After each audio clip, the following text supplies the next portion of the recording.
할렐루야. 해피 뉴 이어. 2019년도에도 우리 새해 하나님의 신실하심과 하나님의 인자하심이 우리 모든 성도님들 가정과 일터와 사역 위에 풍성하게 넘칠 수 있기를 주님의 이름으로 축원합니다. 새해부터는 우리가 예수님의 그 산상설교를 중심으로 해서 시리즈로 말씀을 전하겠습니다. 아마도 부활절까지 이 말씀이 갈 것 같습니다. 이제 19년도가 우리가 2019년도가 이제 시작되는 새해를 맞이하게 되었습니다.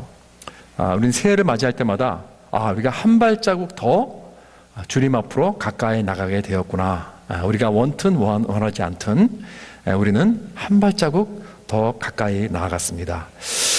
우리가 예수 그리스도의 신부로서 우리 신랑을 맞이하는 그러한 그날이 한 발자국 더 가까이 온 것입니다.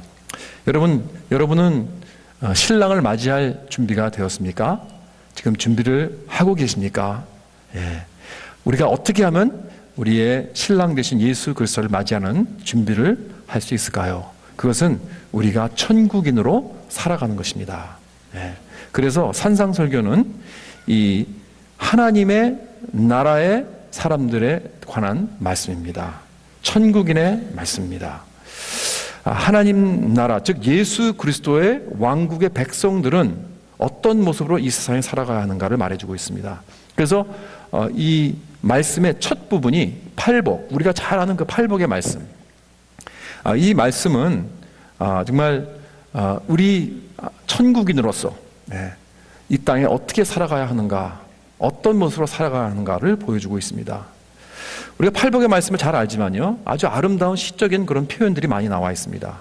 그런데 이게 굉장히 그냥 언뜻 듣기에는 잘 이해가 되지 않는 그러한 부분들이 많습니다. 예를 들어서 심령이 가난한 자는 복이 있나니 그랬습니다.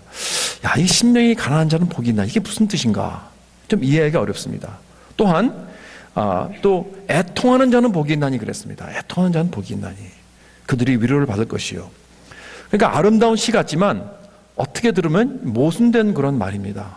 어떻게 애통하는 사람이 복을 받는다 하는 것은 기뻐하고 행복하다, 어떤 그런 뜻인데 어떻게 그럴 수가 있을까? 그리고 여기 보면 또 온유한 자가 땅을 기업으로 받는다고 했는데 어떻게 온유한 자가 땅을 기업으로 받을 수 있을까요? 오히려 강하고 세고 어그레시브한 그러한 사람들이 받는 거 아닙니까? 나이스 가이가 되면요 맨날 꽁찌하는 게 바로 이 세상 아닙니까? 그러니까 어떻게 보면 말이 잘 안 되는 것 같아요. 근데 여기 보면 이 천국인들은 이 8가지 팔복이라는 것은 8가지 성품을 말하고 있습니다. 이 성품들은 천국에 들어가는 사람들이 가지고 있는 이 성품들입니다. 여러분, 우리가 여러 가지 방법으로 구원을 받았습니다. 어떤 사람들은 굉장히 드라마틱하게 극적으로 예수를 영접한 사람들이 있습니다. 그리고 또 어떤 사람들은 못해서부터 어머니 아버지 손을 잡고 교회에 나와서 아주 참 한 번도 하나님을 의심해 본 적이 없이 예수 그리스도를 구주로 어려서부터 믿고 쭉 이렇게 오신 분들도 있습니다. 여러 가지 모습으로, 여러 가지 배경으로 예수를 믿고 구원을 받았습니다. 우리 모두가 다. 그러나 구원받는 길은 오직 딱 하나입니다. 예수 그리스도를 믿는 믿음으로 받는 것입니다. 그래서 우리는 천국인이 다 되었습니다. 킹덤 피플이 다 되었습니다. 그리고 우리 모두가 다 여러 가지 문화적 다른 배경과 성격의 사람들로 구성이 되어 있습니다. 그러나 일단 우리가 천국인이 되면 이 8가지 성품을 소유해야 합니다. 우리가 어떠한 민족으로 왔든지, 어떠한 문화적 배경이든지, 어떠한 성격을 갖고 있는 사람들이든지 다 각자 다릅니다. 다 다릅니다. 그러나 일단 예수 믿고 구원받아 천국인이 되었다면 이 8가지 성품이 우리 모습에 나타나야 한다는 것입니다. 이 8가지 성품이 바로 우리가 세상 사람들과 다르다 하는 것을 볼 수 있는 것입니다. 우리 천국 백성은 이 8가지 성품으로 구분할 수 있습니다. 아주 명확히 나옵니다. 그리고 여기 나오는 이 순서가 중요합니다. 그래서 첫 4성품은 4가지는 우리가 어떻게 하면 천국에 들어가는지를 말해주고 있습니다. 천국에 들어가는 사람들은 심령이 가난하고 영적으로 애통을 합니다. 온유합니다. 그리고 의에 줄이고 목마릅니다. 이 네 가지 순서가 중요합니다. 그리고 마지막 네 가지는 천국에 들어간 자들이 그 삶 속에 나타나는 그런 변화된 그런 모습을 보여주고 있습니다. 긍휼히 여기는 자, 마음이 청결한 자, 화평케 하는 자, 의를 위하여 박해를 받는 자. 그래서 이제 오늘은 시간상 우리가 한 첫 세 가지만 보겠습니다. 그리고 다음 한 두세 주를 거쳐서 이 팔복을 우리가 다 커버를 해보도록 하겠습니다. 첫 번째, 심령이 가난한 자. 심령이 가난한 자가 어떤 사람인가? 그리고 그것이 무슨 뜻인가? 여러분, 우리가 사는 이 시대는 self-help 시대입니다. self-help. 예. 내 자신을 내가 알아서 살아가는, 내 자신을 내가 돕는. 여러분, 미민 초기에 오셨을 때는 가스 스테이션에서 가스를 넣으면 셀프 서비스가 있었고 풀 서비스가 있었습니다. 그렇죠? 예. 그래서 돈이 좀 있으신 분들은 풀 서비스 가서 넣으면 돼요. 예. 아니면 몸이 좀 불편하신 분들은. 근데 지금은 풀 서비스가 없어졌습니다. 그렇죠? 다 셀프 서비스예요. 멕시코에 가면 풀 서비스입니다, 다. 예. 근데 미국에서는 이제는 풀 서비스가 제가 알기로는 없는 것 같아요. 예. 그리고 우리가 마켓에서 무슨 우리가 쇼핑을 해도 이제는 셀프 체크아웃이 있습니다. 내가 다른 사람의 도움을 받지 않고 내가 이렇게 해가지고 돈을 내고 다 스캔해서 나가고 하는 이런 시대. 아마 얼마 안 있으면 아마 마켓도 전부 다 셀프 체크아웃으로 될 것 같습니다. 예. 이렇게 우리는 이렇게 이 모든 사회가 점점 내가 알아서 self-help, 내 자신이 내 자신을 도와서 그냥 문제를 해결해 나가는 그러한 시대로 바뀌어가고 있습니다. 누구의 도움도 받지 않는 그러한 시대로 되려고 이제 하고 있는 거예요. 그래서 내가 혹시 인생에 살다가 좀 어떠한 좀 문제가 있다, 어떤 심리적인 문제가 있다, 정신적인 문제가 있다 그러면 self-help 책들이 많아요. 네, 그거에 대한 책들이 많습니다. 그래서 인생의 문제를 해결해 준다고 합니다. 그래서 내가 알아서 그냥 내 문제를 해결해 주도록 만들어주는 그러한 문화의 사회가 지금 왔다는 거예요. 그리고 또 우리는 인터넷 때문에 정말 어떤 문제도 두드려보면 다 나올 수 있습니다. 구글 하면 모든 질문이 다 나와요. 답이 다 나옵니다. 뭐 그 답이 틀렸든 맞았든 상관없어요. 답을 찾을 수 있어요. 어느 정도. 그래서 혹시 질문이 있으면 딱 구글 해보면 답이 딱 뜹니다. 근데 많은 경우 굉장히 맞는 것 같아요. 그래서 저도 왜냐하면 사실 뭐 제가 이렇게 뭐 쿡을 잘하는 것도 아니고 많이 안 해봐요. 한 번은 제가 좋아하는 그 묵은지 고등어를 이렇게 했어요. 했는데 어떻게 했느냐? 유튜브를 보고 했습니다. 그런데 결론은 무엇인가? 제가 만든 묵은지 고등어가 제 와이프보다 더 맛있다는 거예요. 네. 이게 어떻게 가능합니까? 한 번은 난 만들어 보지도 않았는데 그냥 유튜브를 보고 그대로 했더니 그게 더 맛있는 거예요. 네. 제 의견에는. 네. 그러니까 우리가 유튜브 보고 이제 다 해요. 할 수 있어요. 뭐 차를 고치고 싶으십니까? 예, 뭐 유튜브 보고 고칠 수도 있고요. 뭐 여러 가지 you name it 모든 게 없는 게 없어요. 다 남은 차례대로 다 가르쳐 줍니다. 뿐인가요? 인생을 우리가 좀 더 좋게 의미 있게 살아가려면 어떻게 하는가? 이렇게 많은 이 심리학자나 인문학자들의 재미있는 강의가 지금 쏟아져 나오고 있습니다. 한국에서. 그렇죠? 우리 한국으로 갈 수는 없지만 유튜브 보면 다 나오더라고요. 거기에 뭐 1시간짜리 강의들 다 나와요. 다 그냥 그 인생의 그 각자 분야에서 굉장히 이름 가는 이런 사람들이 다 나와서 자기 강연을 합니다. 이렇게 살라. 철학자들 뭐 여러 가지 인문학자들. 그렇죠? 왜 이것이 이렇게 요즘 파퓰러한가? 한국 시대가. 왜냐하면 이제 먹고 살만 하니까 그런 거예요. 먹고 살만 하니까. 그전에는 배고프니까 그런 걸 생각할 새가 없었습니다. 그런데 이제는 먹는 거는 해결됐으니까 뭔가 정신적으로 심적으로 채워져야 되는데 그게 채워지지 않는 거예요. 그래서 그러한 인문학 강의를 많이 듣습니다. 교회 오면 되는데, 그렇죠? 교회 와서 말씀 들으면 되는데 그 왜 교회를 찾지 않고 그런 데로 가는가? 그게 많은 경우 참 어려운 얘기지만 많은 목사님들이 기복주의적인 어떤 그러한 말씀을 복음을 전하는 것이 아니고 기복주의적인 말씀을 전하니까 그거 갖고 차지 않는 거예요. 그런 거 가지고. 그래서 성도들이 알죠. 예. 그래서 이러한 셀프-헬프 시대의 모습들이 우리가 볼 수 있습니다. 미국에서 비슷한 것도 있어요. TED-Talk이라고, TED-Talk, TED, Talk. 그것도 15minute 정도 되는 그 비디오를 보면 거기에서 유명한 사람들이 나와서 강연을 합니다. 이렇게 셀프-헬프 사회에서 내가 남의 도움을 받지 않고 내가 내 인생을 해결해 나가면서 살아가는 이 세상에서 내가 가난하다는 의미는 무엇인가? 그건 뭐냐면 내가 가난하다, poor이라는 것은 나는 하지 못한다는 거예요. I can't do it 그러는 거예요. 이 세상은 you can do it, yes I can. 하지만 가난하다는 뜻은, 또 poor이라는 뜻은 no I can't. 내 문제는 나보다 더 크다는 거예요. 내가 해결할 수 없다. I can't help myself. 그런 의미입니다. 그래서 나는 내 능력으로는 내 문제를 해결할 수 없다. 내 능력으로 내가 변할 수 없다. 난 누군가의 도움이 필요한 사람이다 라고 말하는 것입니다. 이것이 poor, 가난한 사람입니다. 완전히 세상과 반대이죠. 그러면 심령이 가난한 사람은 어떠한 사람인가? 그것을 무슨 뜻이라고 설명하는 것보다 성경에서 심령이 가난한 사람들의 모습들이 나옵니다. 예를 들어서 아브라함이 이런 고백을 했습니다. 아브라함이 말씀하여 가로되 티끌과 같은 나라도 감히 주께 구하나이다 그랬습니다. 티끌과 같은 나라도. 그렇게 시작했어요. 자기 자신을 티끌이라고 생각했습니다. 또 모세는 그 떨기나무 꽃불 앞에서 출애굽기 3장에 모세가 하나님께 가로되 내가 누구이기에 바로에게 나갈 수 있습니까? Who am I? 그런 거예요. Who am I? 그래서 이렇게 아브라함은 I'm only a dust before you. 그리고 모세는 나는 지금 Who am I? 나는 할 수 없습니다. 세례 요한은 나는 그의 신발끈도 풀기를 감당하지 못하겠노라 그랬습니다. 예수님을 보고. 나는 I'm not even worthy. 나는 신발끈도 풀기를 할 수 없는, 그러한 감당할 수 없는 그런 사람입니다. 세리가 뭐라 그랬습니까? 멀리서도 감히 눈을 하늘에 쳐다보고 보지도 못하고 다만 가슴을 치면서 이르되 하나님이여 불쌍히 여겨소서 나는 죄인이로소이다. 여러분 감이 잡히십니까? 심령이 가난한 자. 백부장이 그랬습니다. 센츄리언, 로만 그 캡틴이죠.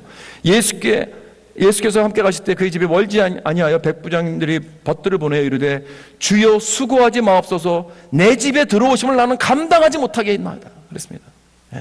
그러므로 내가 주께 나아가기도 감당하지 못할 줄 내가 알았나이다. 말씀만 하사 내 하인을 낫게 하옵소서 그랬어요. 바울은 디모데전서 1장에서 그랬습니다. 그리스도 예수께서 죄인을 구원하시려고 세상에 임하셨다 하였도다. 죄인 중에 내가 괴수니라. I'm the worst of all sinners. 그랬다는 거예요. 성경의 믿음의 사람들은 다 자기를 하나님 앞에서 이렇게 고백을 했다는 것입니다. 그렇다면 심령이 가난한 자는 어떤 것인가? 하나님 앞에서 나는 아무것도 할 수 없다는 것을 느끼는 자입니다. 그걸 센스하는 사람입니다. 나 자신을 돌아보면서 나는 아무 가치가 없다는 그렇게 느끼는 자예요. 다시 말해서 하나님의 은혜 없이는 나는 단 한 발짝도 주님 앞에 나갈 수 없는 그런 자이구나. 여러분 그러나 생각해 봅시다. 내가 그것을 느끼든 느끼지 않든 그것이 사실이 아닙니까? That's the fact. That's the reality. 우리는 하나님의 은혜 없이면 단 한 발짝도 주님 앞에 나갈 수 없고 아무것도 할 수 없는 그러한 존재라는 것이에요. 단 차이가 무엇인가? 그것을 느끼는 사람이 있고 그것을 느낄 수 없는 사람이 있는 거예요. 그 차이입니다, 여러분. 병도 그렇잖아요. 병도 분명히 내가 병이 있어요. 그러나 그걸 느끼는 사람이 있고 느끼지 못한 사람이 있습니다. 그렇기 때문에 여러분 우리가 교회에 나오면서 내가 한번 하나님을 한번 try 해보자 라는 자세 갖고 나오지 못합니다. 여러분 하나님은 모든 우주 창조자이십니다. 어떻게 하나님을 try 한다는 말을 할 수 있겠습니까?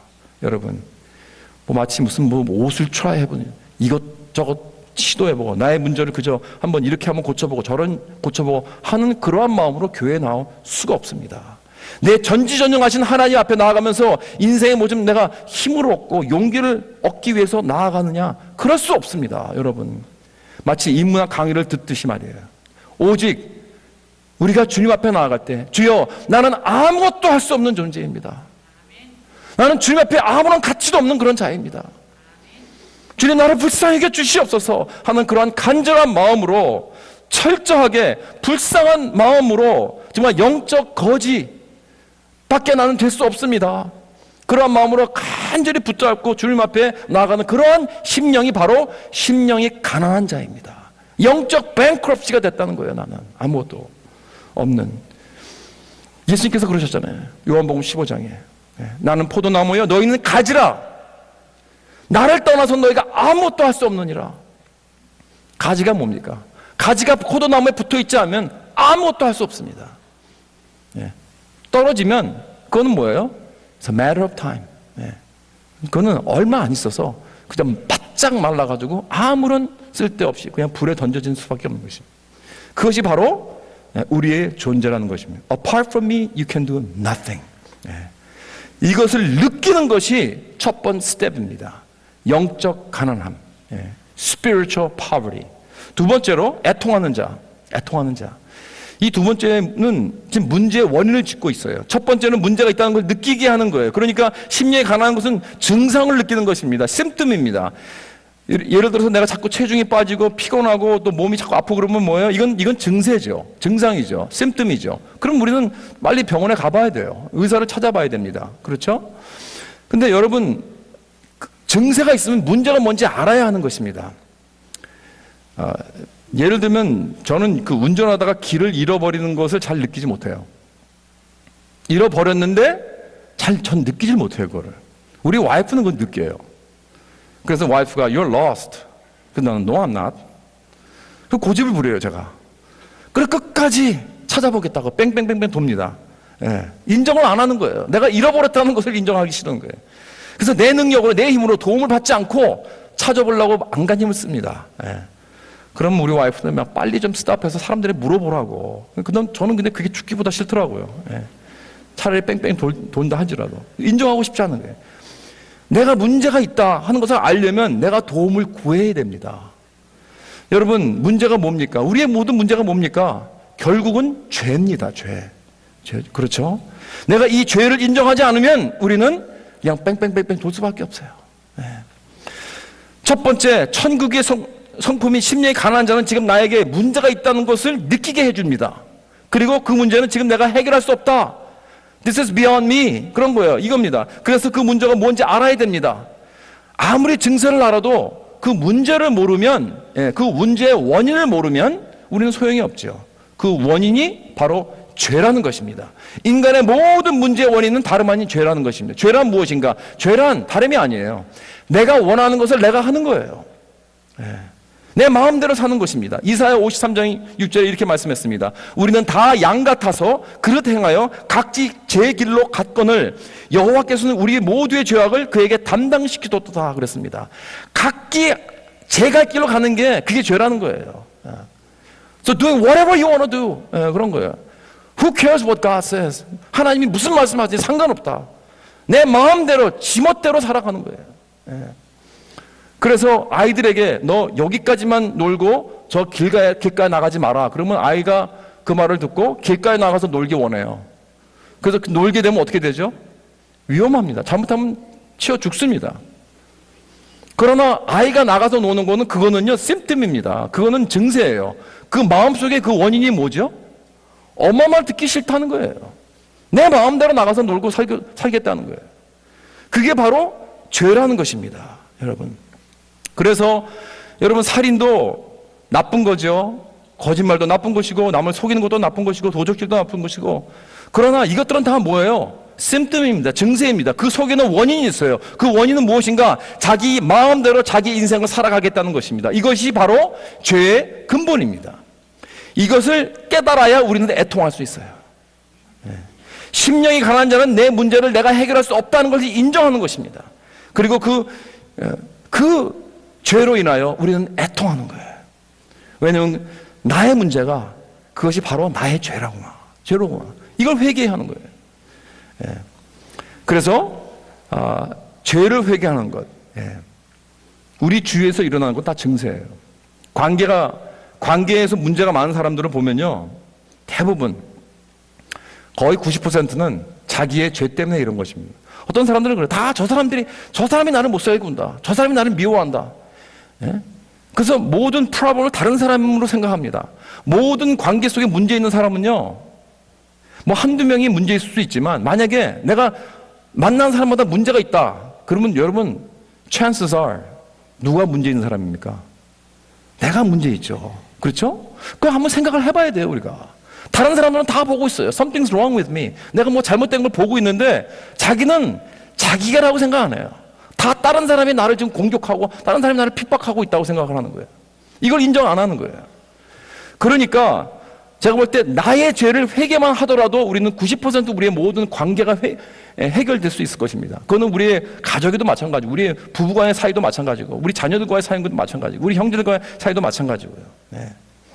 그래서 우리는 늘 남을 공격하는 것이, 그건 그만하고 stop blaming other people. 남을 블레임하는 거 그만두고 자기가 나의 죄가 문제라는 것을 인정하고 그 죄를 회개한다면 우리는 행복한 그런 관계를 맺을 수 있을 것입니다. 그래서 우리는 자유를 얻게 되는 것입니다. 그래야 우리 문제에서 해결을 받는 것입니다. 그래서 우리가 애통해서 얻는 것은 무엇입니까? 애통하는 자는 뭘 받는다 그랬죠? 위로를 받는다 그랬어요. 위로를. 여러분은 위로를 어디서 받습니까? 여러분은 무슨 모든 여러분의 문제, 여러분의 삶 속에, 내 관계 속에 문제가 일어날 때 누구에게 위로를 받습니까? 나에게 아부하는 사람에게? 나를 그저 잘했다 잘했다 해주는 그런 사람들에게? 내가 하소연할 수 있는 그런 사람에게? 여러분, 그게 아닙니다. 우리의 위로는 내 죄에 대해서 내가 애통하며 회개할 때 오는 것인 줄 믿으시기 바랍니다. 거기에서 위로를 받으세요. 네. 다른 데로 받지 마십시오. 왜냐하면 나의 가장 큰 문제는 나의 죄이기 때문에 그것을 회개하고 애통하는 것입니다. 자, 세 번째 캐릭터는 온유입니다. 온유. 정말 이해하기 힘들죠. 이것도 땅을 차지하려면 어떻게 해야 되는데, 우리 어그레시브 해야 되잖아요. 적극적이어야 하는데, 적어도. 근데 온유해가지고 어떻게 땅을 차지할 수 있겠는가? 여러분, 온유란 우리가 보통 일반적으로 생각하는 그런 뜻이 아니에요. 우리는 보통 온유 그러면 좀 비약하고 비겁하고 무르고 그저 그냥 이리저리 그냥 이렇게 휩쓸리고 줏대가 없는 사람을 그냥 온유하다고 생각할 수 있는데, 여러분, 성경은 하나님이 온유하다고 하십니다. 사무엘 22장에서 또 주께서 주의 구원의 방패를 내게 주시며 주의 온유함이 나를 크게 하셨나이다. 예수께서 자신을 가르쳐서 나는 온유하니 그랬어요. 그렇다면 온유란 절대로 빈약함이 아닙니다. 연약함이 아닙니다. weakness가 아닙니다. meekness is not weakness. 성경에서 말하는 온유란 정말 강한 것입니다. 그러나 under control. 아름다운 것입니다. 얼마나 아름다운 것인데. 그래서 시편 31편에 이랬습니다. 그러나 온유한 자들은 땅을 차지하며 풍성한 화평으로 즐거워하리로다. 똑같은 말씀이죠. 또 시편 37편 9절에 보면 여호와를 소망하는 자는 땅을 차지하리로다 그랬습니다. 그렇다면 온유한 자는 여호와를 소망하는 자입니다. 그렇죠? 온유하고 또 여호와를 소망하는 자는 어떤 자인가? 5절에 보면 먼저 자기의 길을 여호와께 맡기며 의지하는 자라고 그랬습니다. 하나님이 자기를 위해서 역사하실 것이라는 걸 아는 거예요. 깨닫는 거예요. 그걸 믿는 거예요. 하나님이 나를 대적하신 자들을 갚아주실 것이라 하는 것을 믿는 것입니다. 또 7절에 보면 그랬습니다. 그는 여호와 앞에서 잠잠하고 참고 기다리는 자라. 하나님을 믿고 그는 믿음직하신 분이기 때문에 나의 모든 걸 다 맡겨도 나의 걱정, 근심, 나의 모든 좌절 다 하나님께 맡길 수 있다. 또 8절에 남이 잘 돼도 불평하지 않습니다. envy하지 않습니다. 화를 내지 않는다고 했습니다. 이것이 온유한 자의 모습이라는 거예요. 처음에는 하나님이 정말 신실하시고 믿음직한 분이라는 걸 발견하고, 두 번째로는 그에게 나의 모든 길을 맡깁니다.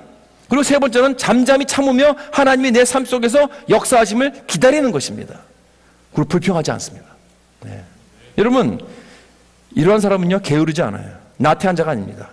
꾸준하고 침착함이 있어요. 어디서 오는 자신감입니까? 자기 자신을 믿는 것이 아니고 하나님의 신실하심, 전능하신, 그리고 나를 사랑하신, 나를 위해서 선을 베푸신 하나님을 믿고 의지하기 때문에 안절부절하지 않습니다.